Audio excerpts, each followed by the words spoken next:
தமிழக சட்டப்பேரவையில் 2015-16 ஆண்டுக்கான பட்ஜெட் வரும் 25ஆம் தேதி தாக்கல் செய்யப்பட உள்ளது.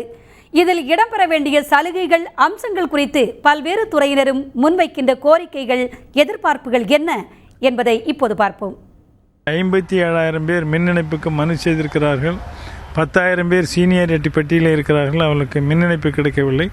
அது கிடைப்பதற்கான ஏற்பாடு செய்ய வேண்டும். அடுத்து நந்தன்கால் கால்வாய் திட்டம் மூலம் கிட்டத்தட்ட 120 கிராமங்கள் பயனடைய வேண்டிய ஒரு திட்டம். இதுவரை அது முழுமை பெறவில்லை. எனவே அதற்காக ரூபாய் 250 கோடி உடனடியாக இந்த பட்ஜெட்டிலே ஒதுக்க வேண்டும் என்று நாங்கள் எதிர்பார்க்கிறோம்.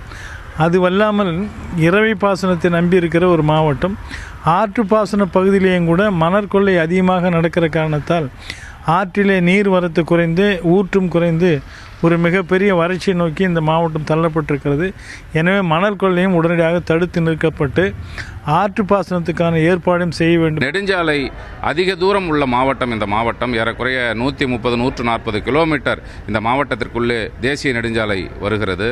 எனவே விபத்துக்கள் பெருமளவிலே இங்கே நடைபெறுகிறது. இதை தடுப்பதற்கு விபத்து தடுப்பு பிரிவுக்காக அனைத்து வசதிகளுடன் கூடிய ப்ரோமா கேர் மருத்துவமனைகளை விழுப்புரத்திலும் உளுந்தூர்பேட்டையிலும் அமைப்பதாக அரசு சொல்லியது. ஆனால் இன்று வரையில் அந்த நடவடிக்கை எடுக்கப்படவில்லை. லைஃப் சேவிங் ட்ரக்ஸ், உயிர்காக்கும் மருந்துகள், உயிர்காக்கும் கருவிகள், இதெல்லாம் நம்ம சின்ன ஹாஸ்பிட்டல்லையும் மீடியம் சைஸ் ஹாஸ்பிட்டல்லையும் வாங்கி வைக்கிறதுக்கு அது கொஞ்சம் டாக்ஸ் ரிபேட்டு, வரி சலுகைகள் இதை கொடுத்தீங்கன்னா நல்லா இருக்கும். ஹாஸ்பிட்டலுக்கு நிறைய டாக்ஸேஷன் இருக்கு.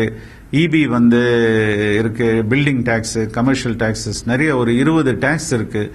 அது இப்ப சாஃப்ட்வேர் இண்டஸ்ட்ரிக்கெல்லாம் கொஞ்சம் கவர்மெண்ட் சப்சிடைஸ் பண்ணி கொடுக்கற மாதிரி சின்ன ஹாஸ்பிட்டல், மீடியம் சைஸ் ஹாஸ்பிட்டலுக்கு கொஞ்சம் அதை சப்சிடைஸ் பண்ணி இந்த டாக்ஸேஷன் இதெல்லாம் மாநில அரசுக்கு உட்பட்ட வரி விதிப்புகள் எல்லாம் எது கம்மி பண்ண முடியுமோ அதை கொஞ்சம் கணினித்துறைக்கு பண்ற மாதிரி மருத்துவத்துறைக்கும் பண்ணினாங்கன்னா அது மக்களை சென்றடையும். கொஞ்சம் ட்ரீட்மெண்ட் சார்ஜஸும் இன்னும் குறையும்.